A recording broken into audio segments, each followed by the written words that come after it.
Então nós estamos numa série, ok? Numa série estudando as 7 igrejas do Apocalipse. E Deus tem falado muito comigo, tem falado muito conosco, o quanto é importante nós entendermos o que é igreja.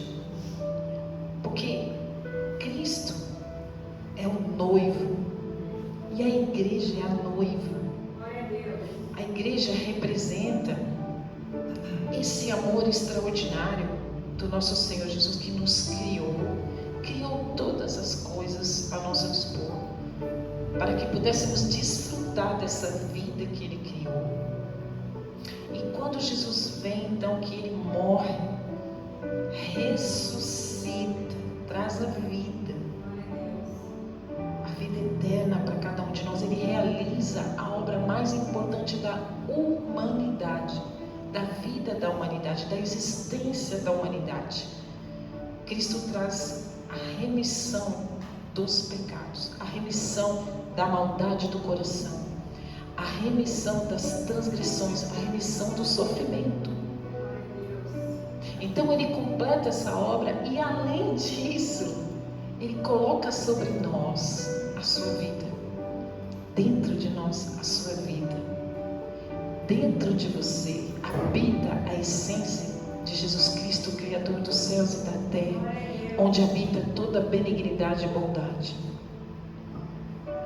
E Ele então cria a igreja para que nós todos, com essa essência da vida dele, possamos nos movimentar.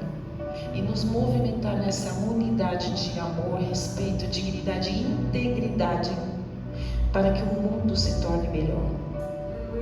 E a nossa mente não pode perder a visão do que é a igreja. Nós estamos falando sobre o que é a igreja. A igreja sou eu, você e essa unidade de estarmos aqui toda semana adorando ao Senhor. Por que precisamos estar aqui toda semana? Porque toda semana nós precisamos nos alimentar, nos fortalecermos dessa palavra que nos dá esperança e fé. Porque se não viermos aqui, nós vamos perecer neste mundo mau. E nós precisamos nos alimentar. Quem precisa comer todo dia? Quem precisa tomar água todo dia? A gente precisa se hidratar dessa fonte inesgotável. E essa fonte inesgotável que faz com que o seu coração, o seu pulmão respire e o seu sangue corra nas suas veias inesgotavelmente a sua vida toda. Glória a Deus. Eu tenho 61 anos e eu olho para o meu coração e para minhas veias e elas estão batendo aí há 61 anos. Irrigando e dando vida, irrigando meu cérebro para não esquecer as coisas, não esquecer a chave, não esquecer onde estão as coisas. Glória a Deus. Amém? Mas o que é isso? É a fonte inesgotável de vida que me nutre. É a palavra dele que me nutre. É a palavra dele que me faz com que eu mantenha a minha mente saudável, sadia, e não queira desistir das coisas, tirar a vida, acabar com tudo. Não é verdade? Porque o que acontece com as pessoas? Querem desistir quando não tem o sim. Não quero mais isso, não quero casamento, não quero mais trabalhar, não quero mais ser seu amigo, vou te cancelar, vou cancelar meu marido, vou cancelar minha esposa, vou cancelar isso, cancelar aquilo, não é? Porque as pessoas não aguentam o sofrimento, querem tirar da frente e não conseguem enfrentar o sofrimento. E nós falamos na semana passada sobre a igreja de Éfeso, uma cidade rica, uma igreja que tinha obras maravilhosas, tinha até um ativismo muito grande, mas tinha deixado o amor a Deus. De nada adiantava. E hoje nós vamos falar sobre a igreja de Esmirna, que está em Apocalipse 2, a partir do verso 8, uma carta muito pequena, que Jesus fala com o apóstolo João e diz assim: João, escreve essas cartas às igrejas, e agora escreve para Esmirna, porque tem uma característica nessa igreja de Esmirna. Estamos aqui com as 7 igrejas do Apocalipse. Aqui tem ruínas da igreja de Esmirna. Ruínas. A igreja é ruínas hoje, lá na Turquia, mas aqui era na Ásia Menor. Amém? E as 7 igrejas, se puder colocar, para nós lembrarmos das 7 igrejas, aquele mapa mapa que nós vimos no início? Glória a Deus. Isso, olha. João está aqui na ilha. Quem está na ilha, Bela? João está aqui na ilha, em Patmos, está preso, está exilado, mas está lá, velhinho, seus 90 anos, sei lá o quê. Aqui falamos de Éfeso. E aqui Esmirna, veja, é uma cidade portuária, muito perto de Éfeso. Portanto, é uma cidade que tinha porto e é uma cidade economicamente fértil, produtiva, porque as mercadorias chegavam e aqui ia para Roma. Então, ela competia economicamente com Éfeso. Então, apesar de ser uma igreja próspera, uma cidade próspera, não é igreja, era uma igreja que sofria muito nessa cidade próspera. Vamos ler verso 8, Apocalipse 2. Ao anjo da igreja em Esmirna, o Senhor está dizendo, ao mensageiro, anjo, não estou falando anjo aqui, um ser celestial, estou falando ao mensageiro, ao pastor, ao líder, ao apóstolo que está falando, ao bispo que está falando. Líder, diga ao líder para transmitir esta mensagem para a comunidade, para a congregação. Então, ao anjo da igreja em Esmirna, escreva: eis o que diz aquele que é o primeiro e o último. Quem é o primeiro e o último? Quem é o alfa e o ômega, queridos? Jesus. Eis o que diz aquele que é o primeiro e o último, que morreu e tornou a viver. Preste atenção, ele disse, aquele que morreu e tornou a viver. E ele está vivo até hoje, e ele está aqui. Conheça as suas tribulações e a sua pobreza. O Senhor conhece as suas tribulações, o Senhor conhece seus sofrimentos, o Senhor conhece as suas angústias, o Senhor conhece as suas aflições. Amém? Ele vive, Ele está aqui, Ele conhece o que está doendo na sua vida. E Ele está dizendo assim: olha, igreja, eu conheço as suas tribulações e a sua pobreza, mas você é rico. Glória a Deus. Era uma igreja, queridos, que o Senhor está falando assim: olha, eu sei da tua pobreza. Não que as pessoas eram pobres, mas a igreja era uma igreja humilde. Era uma igreja que não tinha muitos recursos, que não tinha muita tecnologia, talvez não tivesse muito conforto, como hoje a gente tem aqui. Um ar-condicionado, uma boa cadeira, um lugar bom. O Senhor está dizendo: olha, eu conheço a sua pobreza, vocês sofrem aí. Mas não tem problema que vocês tenham uma cadeira simples, que vocês não tenham um ar-condicionado, que vocês não tenham uma tecnologia boa, luzes e tudo mais. Mas vocês são ricos porque vocês têm a presença do Espírito Santo. Vocês têm o que mais importa na vida de vocês. É a presença do Criador dos céus e da terra e daquele que pode todas as coisas. E daquele que tem promessas sobre a sua vida. E daquele que tem posse sobre a sua vida. Ele tem posse sobre você. Você pertence a um Deus. E Ele, portanto, tem os olhos fixos em você. Ao contrário da igreja de Laodiceia, né, gente, que a gente vai ver. A igreja de Laodiceia era uma igreja rica. Uma igreja com muito conforto, muita tecnologia, luz, som, câmera, ação. Mas era uma igreja pura. E que o Espírito Santo não ia para o culto.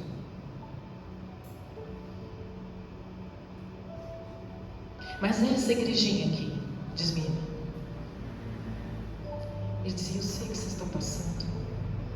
Ei, só eu sei o que você está passando.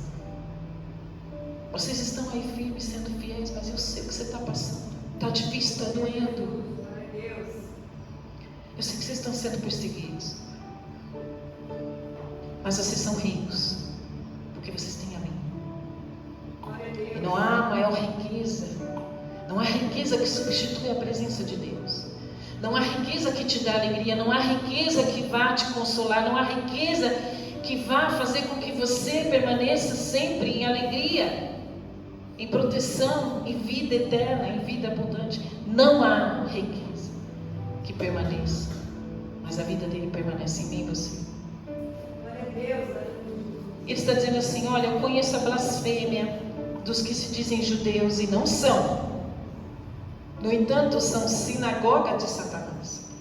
Ali haviam judeus em Esmirna, que eram opressores dos cristãos, que perseguiam os cristãos, que tudo que eles iam fazer, eles tinham um negócio, por exemplo, tinha uma loja de roupa. Aquela lá é crente, vocês não compram dela, ninguém vai comprar dela, ela não vai prosperar, ela vai acabar fechando. Não é assim que a gente enfrenta os invejosos, não?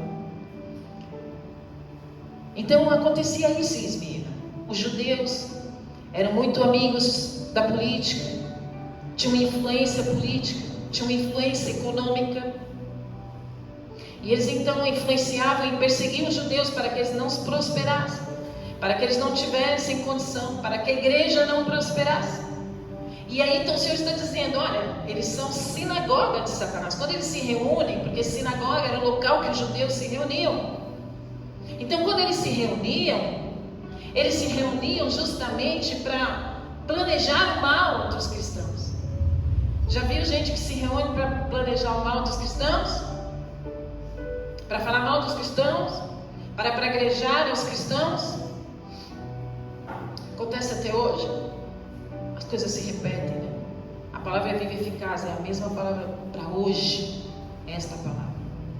Então o Senhor está dizendo: olha, são sinagogas de Satanás. Eles planejam o mal, eles planejam perseguir, oprimir, exterminar, porque o diabo veio para matar, roubar e destruir.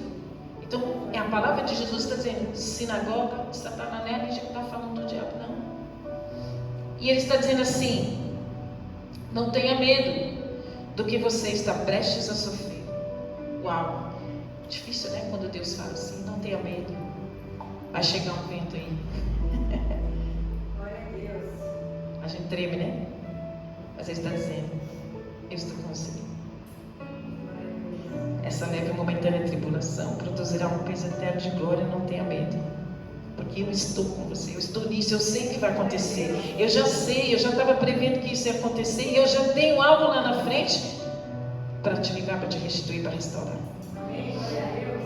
E ele está dizendo assim: eis que o diabo está prestes a lançar algum de vocês na prisão para que sejam provados. E vocês passaram perseguição durante 10 dias. Seja fiel até a morte, e eu darei a você a coroa da vida. Glória a Deus. Quem tem ouvidos, ouça o que o Espírito diz às igrejas. Aquele que vencer não sofrerá.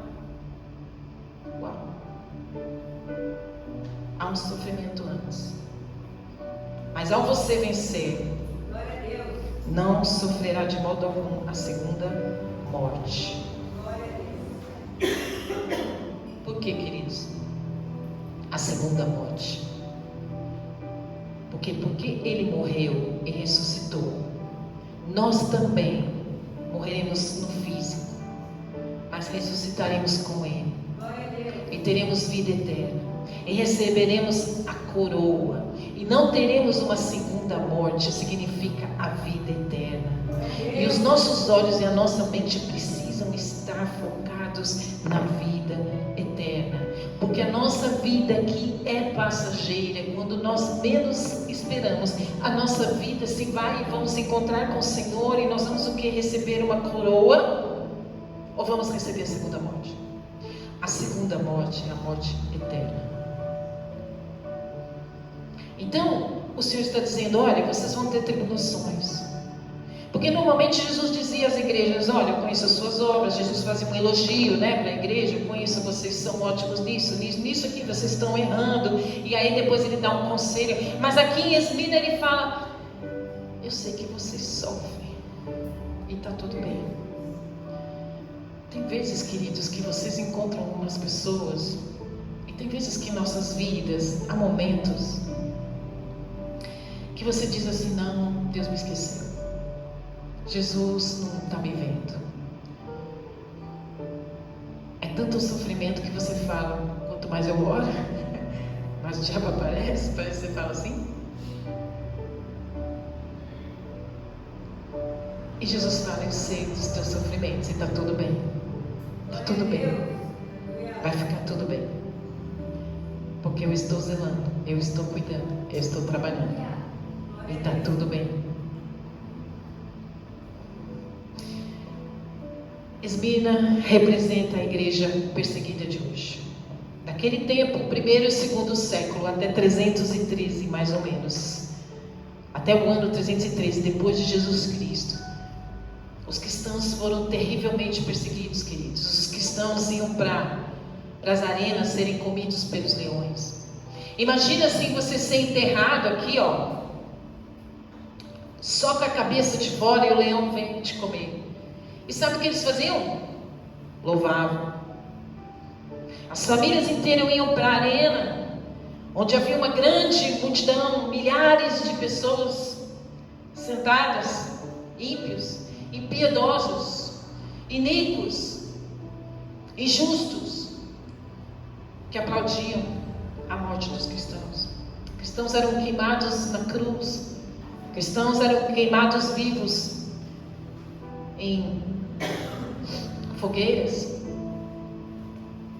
Essa foi a perseguição da igreja do primeiro século, do segundo século, até quando em 313 Constantino então faz uma aliança com a igreja, porque ele estava perdendo a guerra, interesse político. Mas Deus usa quem Ele quer, usa a mula, inclina o coração do rei para onde Ele quer. Quando Ele quer cessar uma guerra, quando Ele quer abençoar os seus filhos, o Senhor diz, parou, porque sempre tem o dia que Jesus fala, até aqui, Satanás, daqui para frente, não mais. Tem esse dia que chega na nossa vida. E nunca mais Ele tem ordem para retornar. Glória a Deus. Porque o Senhor toma posse dos seus filhos. Sabe, queridos? Nós pertencemos a Jesus. Você pertence a Jesus. Glória a Deus. Você não está assim, largado. Você não está assim, esquecido. Você tem um Deus que protege você, porque você pertence, Ele é protetor. Ele tem posse de você, porque Ele pagou um alto preço na cruz. Ele tem posse. E às vezes a gente realmente fala assim, eu tomo posse da minha promessa, mas Ele já tomou posse da sua vida faz tempo. Ele tem você nas mãos, nas palmas das mãos, amém? Glória a Deus. Acho maravilhoso isso. Então mesmo que você esteja sofrendo, há um Deus zelando. Então Esmina foi uma cidade grega, teve seu apogeu na época de Alexandre o Grande. Quem já ouviu falar no Alexandre o Grande? Então ela está localizada no ponto estratégico da Ásia Menor, uma cidade portuária. Quem fundou a igreja em Esmina foi o apóstolo Paulo, na sua terceira viagem missionária. A igreja cresceu naquele lugar com Paulo. E Paulo, então, depois passou a João, e João depois passou a Policarpo, bispo Policarpo. E a igreja foi sofrendo perseguições. Então, veja, Esmina fazia competição econômica com Éfeso, era idólatra, assim como Éfeso era idólatra da deusa Diana, e Diana foi exterminada. Paulo cresceu a igreja cresceu em obras, Diana caiu a idolatria.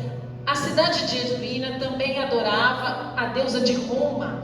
Como Esmina queria fazer unidade política, criaram uma adoração à deusa Roma. Nós vamos adorar Roma. A cidade de Roma é adorada, é uma deusa. E adoravam também a Tibério, governador ali. Incrível como Satanás levanta coisas para adorar. Quem não adorasse a Tibério, quem não adorasse a César, ia para as arenas, ia para os leões, eles eram queimados vivos. Amém? E era uma cidade que tinha uma escola de medicina. Lá tinha muitos filhos, tinha as ciências muito avançadas. E Esmirna representa a igreja perseguida. Amém? O nome Esmirna, vamos ver de onde vem o nome Esmirna? Rapidamente. Esmirna significa mirra. Quem já ouviu falar sobre mirra? Uma especiaria que é um aroma agradável, que é um perfume agradável, né? Que vem de uma árvore. A Bíblia nos compara com árvores. Fala minha neta, árvores.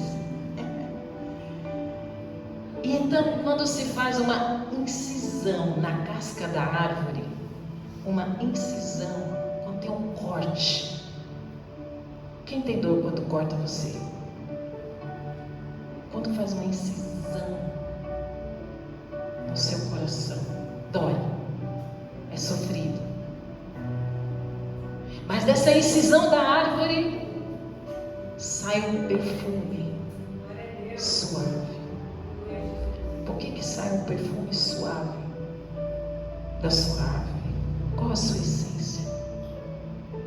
O que tem dentro de você? Tem o Espírito Santo de Deus. Que mesmo na dor consegue exalar um perfume suave. Mesmo na dor nós estamos sorrindo. Mesmo na incisão profunda que causa uma cicatriz, você está sorrindo. Porque você tem uma unção sobre ti do óleo da alegria, que é Jesus Cristo. Então vejam,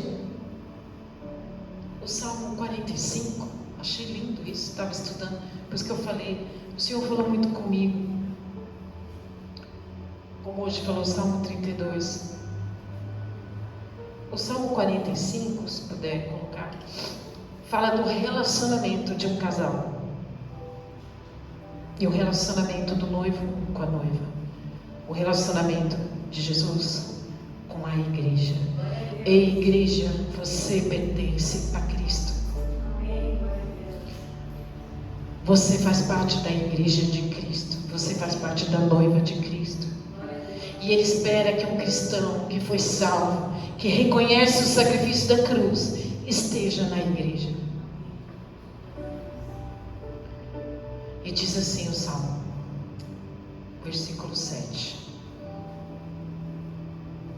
Salmo 45, 7.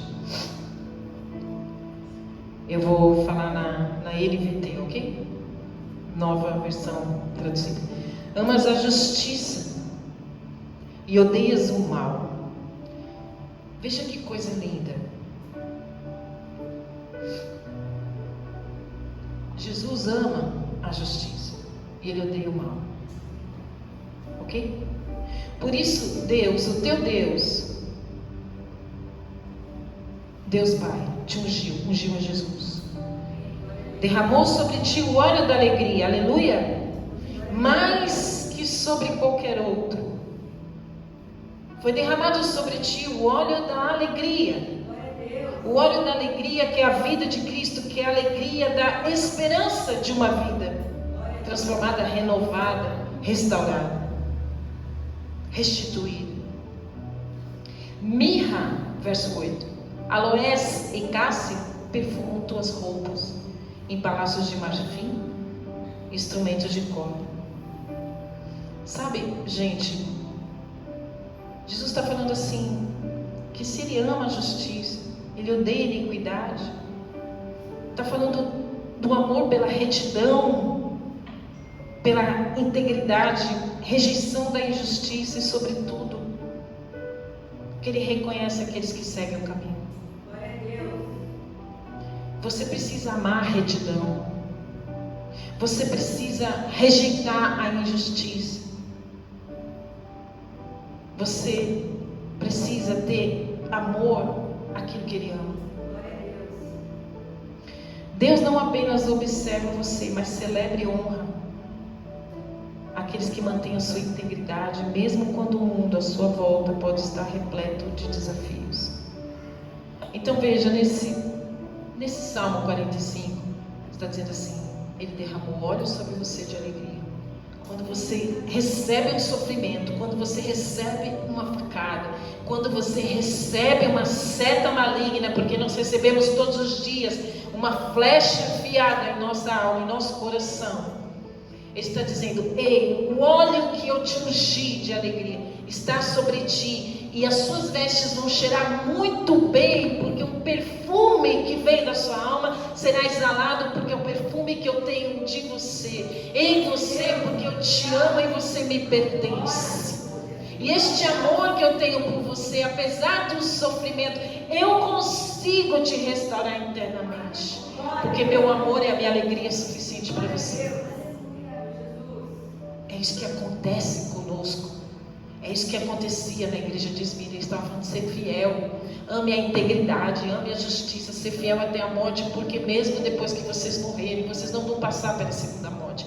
Olhe para a eternidade, tenha os olhos para a eternidade, porque na eternidade ninguém chorará, não haverá choro, não haverá tristeza, haverá alegria permanente e perpétua. Ninguém terá fome, ninguém terá frio, ninguém será traído, ninguém terá mentiras, engano, ódio, raiva, ira, dissensões, não. Glória a Deus. Haverá unidade, haverá amor, haverá alegria perpétua. Ninguém terá fome, ninguém terá frio. Não haverá doenças, enfermidades. Nós precisamos ter os olhos na eternidade. Glória a Deus. Tudo aqui é passageiro. A sua dor produz um eterno peso de glória. Tem um dia que você vai estar diante de Jesus e falar: uau, Jesus, aquilo lá foi um trem que doeu muito, mas glória a Deus, Aleluia. estamos aqui e vencemos, Glória a Deus. porque somos mais que vencedores com Cristo, em Cristo, por Cristo. E Paulo escreve, que nós somos o bom perfume de Cristo.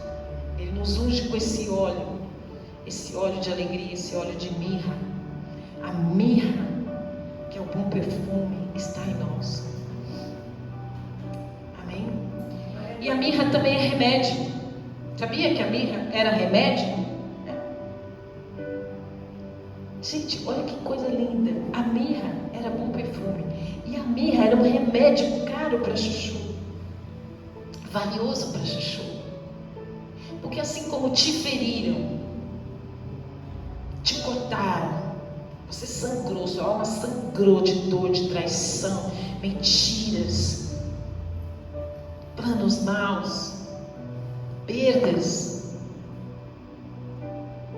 Assim como você sangrou e você foi curado por esse remédio, que é a mirra interna, que é o único que pode pisar na sua alma, é Jesus Cristo, no profundo das suas trevas, das suas escuridões. É Jesus Cristo que conhece lá, profundo. Glória a Deus. A partir do momento que Ele cura com a mirra, você pode curar. Glória a Deus. Você não somente é curado, como você se torna um curador. Verdade, Jesus. Glória a Deus. Porque o seu testemunho, o seu exemplo, a sua fé, a sua esperança. Ei, eu passei por isso. Eu passei por isso e você também vai vencer. Eu já passei, você também vai passar a sua tribulação. A sua dor também vai passar. Fica firme, ser fiel até a morte. Glória a Deus.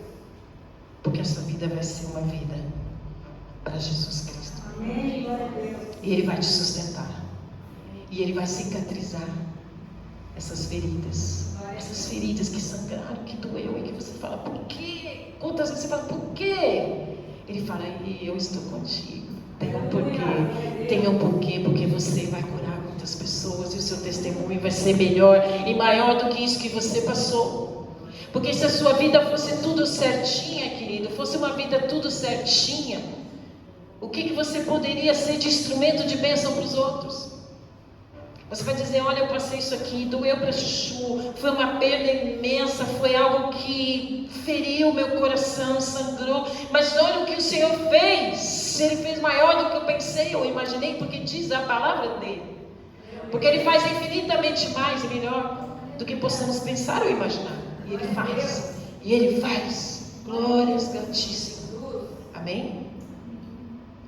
Então deixa eu dar alguns exemplos só para você entender sobre a mirra, que é essa essência que está interna, que é a vida de Cristo sobre nós. Em Gênesis 43, lá no início de tudo, amém? Diz assim em Gênesis 43, 11: Então Israel, seu pai, lhes disse: se tem que ser assim que seja, coloquem alguns dos melhores produtos da nossa terra na bagagem e levem-nos como presente ao tal homem, que era José, o filho dele, um pouco de bálsamo, um pouco de mel, algumas especiarias e mirra, algumas nozes de pistache e amêndoas. Puxa, que negócio, tá gostoso esse trem aqui, hein? Nozes, pistaches, né? Tá dizendo aqui bálsamo. Leve esses presentes para tal homem. Então Jacó, já velhinho, está indo ao Egito encontrar seu filho, que ele pensou que estava morto, José. E então, como José pede a Benjamim e ao pai, ele diz: tá bom, então tá bom, eu vou lá, mandem presentes. E ele estava indo de encontro. E a importância da mirra. Tudo o que eles faziam, eles levavam mirra, porque mirra era uma especiaria importante, cara, era um bálsamo, era um perfume e era remédio. Já em Êxodo 30, 23, o Senhor instrui a Moisés a ungir os utensílios do tabernáculo que nós estamos estudando com mirra, óleo da unção no tabernáculo representando a Jesus. Em seguida o Senhor disse a Moisés: junte as seguintes especiarias: 6 quilos de mirra líquida. Uau! 6 quilos de mirra líquida. Olha que caro. Mas era para ungir os utensílios do tabernáculo. Quem é o tabernáculo hoje, queridos? Eu e você somos o tabernáculo, somos o templo do Senhor, para nos ungir os nossos corações, a nossa alma, os nossos sentimentos, as nossas emoções, as nossas dores, as nossas aflições são ungidas com mirra e o óleo de alegria do Espírito Santo de Deus. Aleluia. Amém? Mateus 2, 11. Estou citando alguns, mas os principais aqui, porque mirra está em toda a Bíblia. Mateus, já no Novo Testamento, Mateus 11, 2, 11. Ao entrarem na casa, viram o menino com Maria, sua mãe, e prostrando-se, o adoraram. Então abriram seus tesouros e lhe deram ouro para o rei, incenso para o divino, aquele que é Deus na terra, e mirra representando a humanidade de Jesus Cristo, mirra representando eu e você, que é o sofrimento, mirra para aquele que haveria de sofrer como eu e você.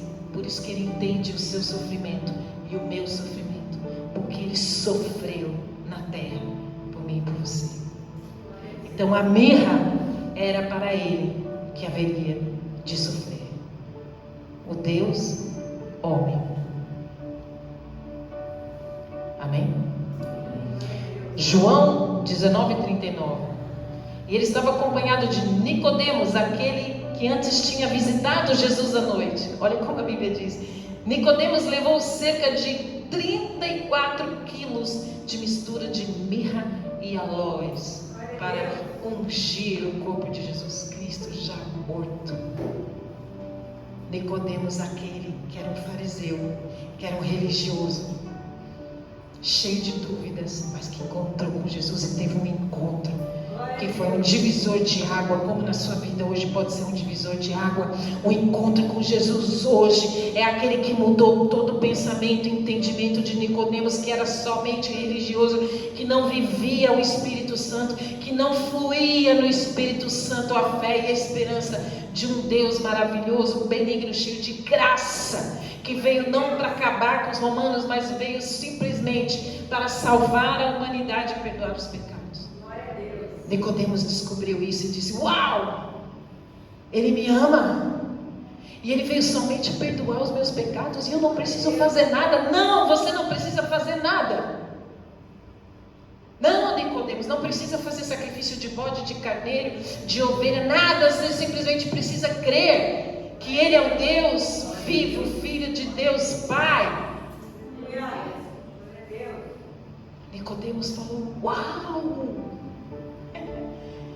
Às vezes a gente vem cheio de religiosidade de outras culturas. Você precisa fazer sacrifício, você precisa isso, você precisa aquilo, você precisa dar dinheiro para receber alguma coisa.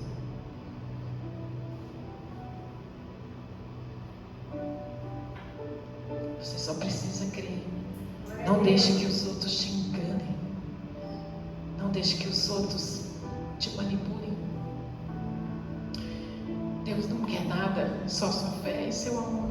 Glória a Deus, aleluia, Jesus. Mateus 27, 34. Jesus está para ir à cruz. Lhe deram para beber vinho misturado com fel. Fel é mirra. Mas depois de prová-lo, recusou-se a beber. A mesma palavra em Marcos 16, 23. A mesma palavra. Então lhe deram vinho misturado com mirra, mas ele não bebeu, porque quando lhe ofereceram vinho misturado com fel, era uma espécie de droga. Mirra com vinho, amarga, aquele amargor, mas deixava a pessoa estonteante, era como um efeito narcótico. Mas ele recusou, porque ele disse: não, eu vou para a cruz e vou sofrer todos os sofrimentos pela sua vida. E o sangue que vai cair é para que você um dia esteja comigo na eternidade. Amém? Então nós somos a igreja que temos perfume. Amém? Somos a igreja que temos o bom perfume de Cristo. Amém? Somos a igreja que temos remédio. Amém? E somos a igreja que temos cura. Mas somos a igreja que temos sofrimento.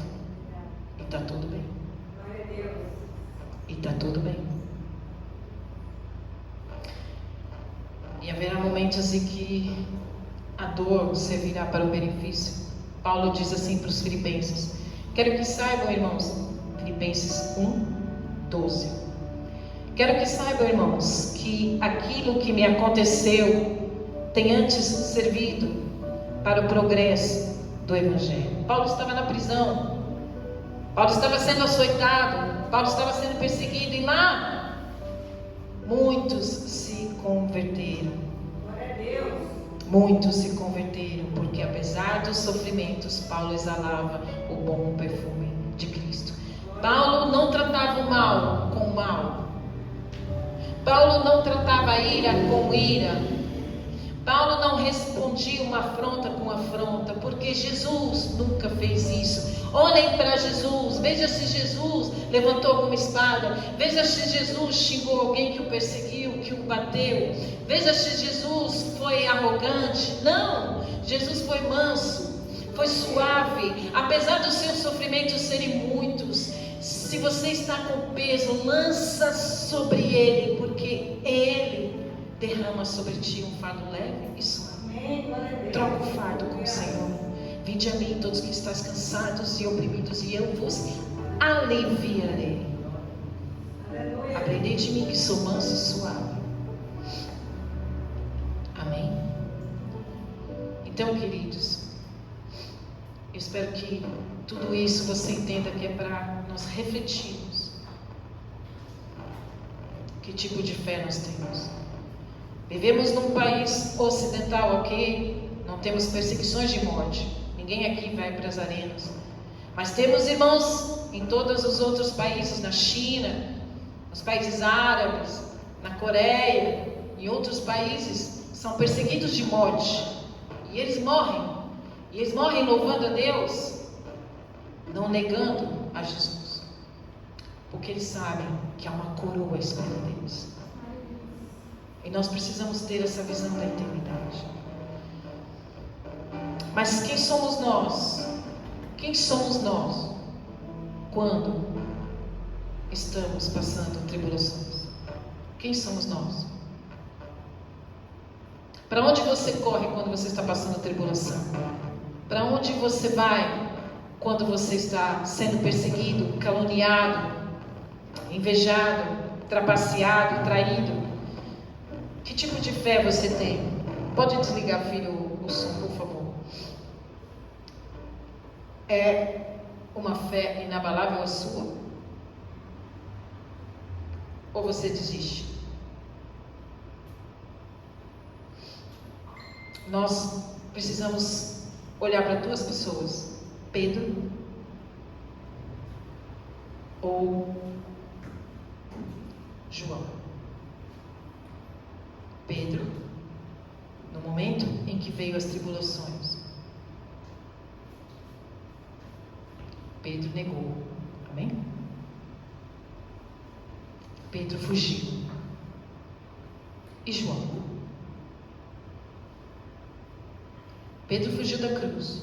João correu para a cruz com Maria. Glória a Deus. Porque João tinha a certeza de que por mais que Cristo sofresse, ele haveria de vencer em algum momento. Glória a Deus. João se dizia o mais amado. Ele mesmo se dizia o mais amado. Que a partir de hoje você se diga que eu sou o mais amado, que eu sou a menina dos olhos de Deus. Que você saiba que você é o mais amado. Glória a Deus. Jesus não faz acepção de pessoas, Ele te ama. A palavra diz que nada pode nos afastar do amor de Cristo. Nem a profundidade, nem a altura, nem a largura, nem principados, nem potestades, nem o diabo, nada pode te afastar do amor de Deus. O amor tudo sofre, tudo suporta, tudo crê. Ele te ama. Você é o mais amado. Corre para a cruz. Corre para a cruz na tua tribulação. Não foge como Pedro. E no final da vida, tanto Pedro quanto João escreveram as 3 cartas, cada um, falando do amor. Falando do amor. O tempo todo falando do amor. Das perseguições, mas do amor. Falando da fé. Tenha fé. Persevera. Persevera. Pedro dizendo: persevera. Tenha coragem. Morreu martirizado. Morreu martirizado. Como depois de João, foi o único que não morreu martirizado, foi João. Mas depois de João veio na igreja de Esmirna Policarpo. Policarpo sofreu, morreu queimado. Disseram para Policarpo: ei, Policarpo, nega Jesus. Ele falou: como eu posso negar Jesus se eu estou há 86 anos servindo a esse Deus maravilhoso? Policarpo dirigiu a igreja depois de João de Esmirna. Então, por isso que do século I até o século II, do ano 300 e pouco, a igreja foi perseguida e martirizada, e a igreja de Esmirna sofria essas perseguições, e eles eram martirizados, mas eles continuavam e perseveravam no amor a Deus, na pobreza material, mas na riqueza espiritual. É assim que nós precisamos ser. Em alguns momentos nós vamos estar sofrendo perseguições. Vamos muitas vezes ter falta de algumas coisas. Não vamos ter tudo muitas vezes, mas nós vamos ter a presença daquele que tem a promessa de vida eterna para nós. A promessa de que jamais teremos fome, nem dores, nem traição, nem enfermidades, para a glória do Senhor. Amém? Então, lembre-se que a mirra dentro de você, você recebe esse remédio para que Deus te cure as suas dores, sabendo que Ele te ama, sabendo que Ele tem uma vida abençoada para nós, sabendo que Ele tem restauração, sabendo que Ele tem restituição de tudo. Então olhe para esse Deus, com esse remédio, com esse óleo de alegria, e que você é um instrumento de cura para os outros. Essa é a igreja, porque assim como o Senhor te cura, Ele espera que você também cure o outro, com o seu testemunho de vida. Amém? E Jesus está dizendo: olha, não tema. Não tema, porque não há o que Satanás possa fazer na sua vida, porque você me pertence. Ele vai até um pedaço, depois ele é eliminado da sua vida. Amém? E aí eu quero ler o Salmo 121 para terminar, que você receba esse salmo, essa palavra de Cristo na sua vida, amém? Levanto os meus olhos para os montes e pergunto: de onde vem o socorro? Me vem o socorro.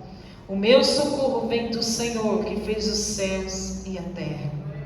Ele não permitirá que você tropece, o seu protetor se manterá alerta. Sim, o protetor de Israel não dormirá, e ele estará sempre alerta. O Senhor é o seu protetor, como a sombra que o protege. Ele está à sua direita. De dia o sol não o ferirá, nem a lua de noite. O Senhor o protegerá de todo mal, protegerá a sua vida. O Senhor protegerá a sua vida, a sua saída e a sua chegada. Então, verso 8: o Senhor protegerá a sua saída e a sua chegada, desde agora para sempre, em nome de Jesus. Aplauda o Senhor. Aleluia. Glória a Deus. Amém? Senhor Deus e Pai, fique em pé, vamos orar. Senhor Deus e Pai, nós te agradecemos, Senhor, por essa palavra, Senhor. E nós te louvamos porque sabemos que, apesar, Senhor, das nossas provas, das nossas lutas, tudo está produzindo um peso eterno de glória. E nós, Senhor, seremos mais que vencedores, porque nós vamos vencer e nós vamos, Senhor, poder exalar esse bom perfume. Podemos ser instrumentos de cura, Senhor, em nome de Jesus, para todos, Pai. Para todos aqueles que se chegarem, que possam ver a Tua luz em nós, que possam receber o sal, Senhor. O sal que dá sede de Ti, e buscarmos a fonte inesgotável todos os dias, que é essa fonte que mata a sede, essa fonte que mata a fome. Nós desejamos o Senhor, que Tu és o pão da vida. E, Senhor, aquele que entra pela porta, uau! Aquele que entra pela porta,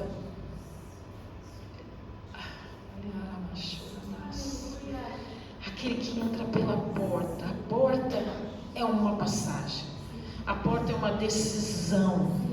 Decida entrar nesta porta, decida entrar neste aprisco, no aprisco do bom pastor.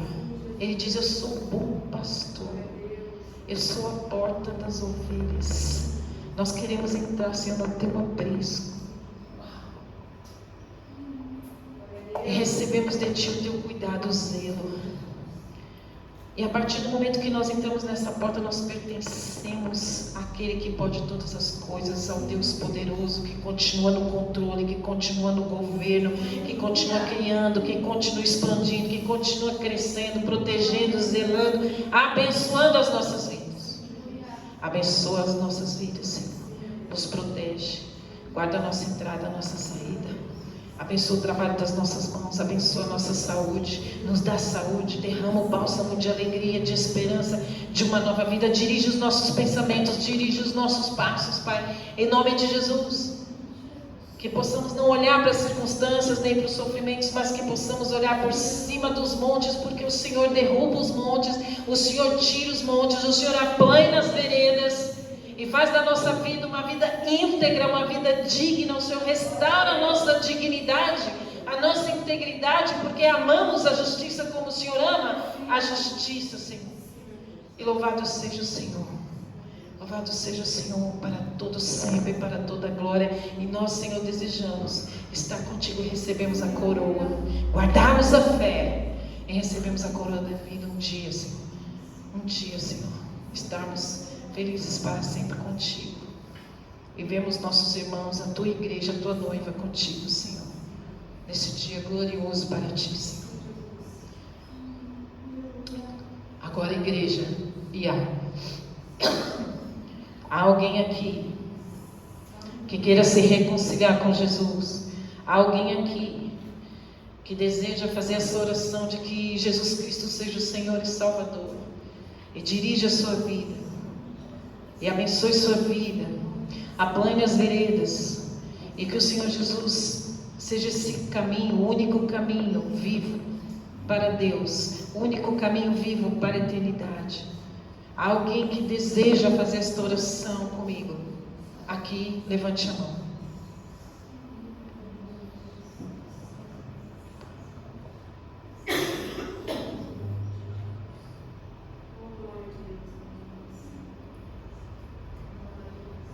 Alguém que deseja receber o Senhor Jesus Cristo como Senhor e Salvador? Amém. Mas vamos fazer essa oração todos nós, amém? Amém. Ore comigo. Senhor Deus, eu reconheço